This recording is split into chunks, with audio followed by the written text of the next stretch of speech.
Over the last few months, it seems a single day hasn't passed without a news story about sexual misconduct. Some are clear-cut, like Harvey Weinstein. Others have sparked debate, like Aziz Ansari, a case that had a lot more people focused on the issue of consent.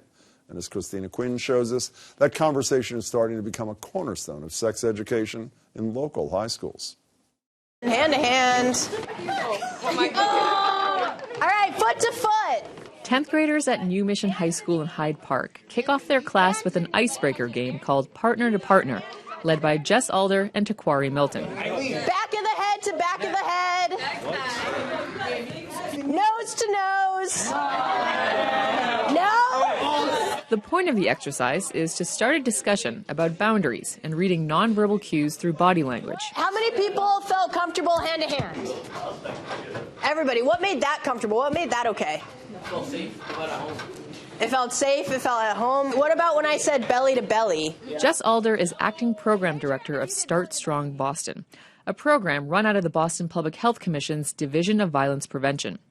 She says she and Milton use real issues and platforms like the Me Too movement to open up discussions about what constitutes a healthy relationship. It can be really confusing if a young girl talks about how some boy is teasing her at school.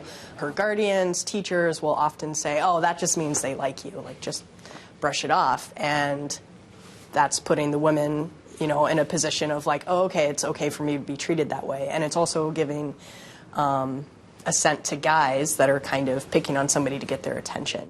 Program coordinator Taquari Milton says when he talks to teens, he sees that many of them are confused about what consent really means. Boys like saying, oh, she's playing around because she doesn't want to give it up. And like certain comments like that, it's like, no, she's just not comfortable. Like, you need to have consent and like actual stuff like that.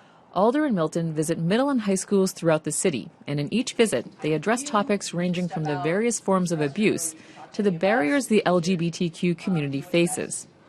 They also explore how rape accusations divide a high school through their web series, The Halls. She wanted it. She got it. You don't have to stop worrying about me. Nate, a New Mission High sophomore, says he appreciates how candid the class is and admits he thought he knew more than he did about boundaries. I thought I had a strong grasp, but today showed me that I really don't. You don't always know what consent is. Like, sometimes your consent is different from somebody else's consent. These are the takeaways that Jen Sloniker, VP of Education at Planned Parenthood Massachusetts, is hoping the Healthy Youth Act will further cultivate. When young people are given the skills and the information to have healthy relationships, whether it's friendships or relationships with trusted adults early in their life, they're going to be that much better able to negotiate romantic or sexual relationships later. Last summer, the Senate passed this bill, which mandates all sex education in Massachusetts be age-appropriate and medically accurate. It's now pending in the House. But even without legislation, Jess Alder of Start Strong says the discussions around consent and sexual assault has helped change students' attitudes over time. What I've noticed most with young people that are able to stay in our program for a handful of years is the direction that they go from victim blaming to becoming an upstander in the field. Something most agree we could use more of. Christina Quinn joins me. I love that story, by the way. I thought it was great. So you said there's a bill that passed the Senate, the sex ed bill. It's in the House. One, what's the status? And two, are there parents or parents groups who are saying, it's not your job, school, to be doing this. I'll do sex education with my own children? Right. Well, we don't know. Well, I don't know what the status of the bill is right now. I tried finding out. I'm not sure when it's going to be up for a vote. But sex ed in Massachusetts there's already an opt-out option for parents. For parents, oh, there is. Yeah, and this bill wouldn't change that. That would still be allowed. So some of these issues, Start Strong is what it's called, right? They're pretty intense. I mean, getting, I guess, back to the parents issue, how do they determine what's age appropriate, what's appropriate for what constituency? Yeah, I mean, because they're going into middle schools as well, and I asked them about that, and they consult with the teachers beforehand and school administrators to make sure that it's age appropriate for the kids. But they say a lot of these kids, as early as middle school, are dealing with these issues already.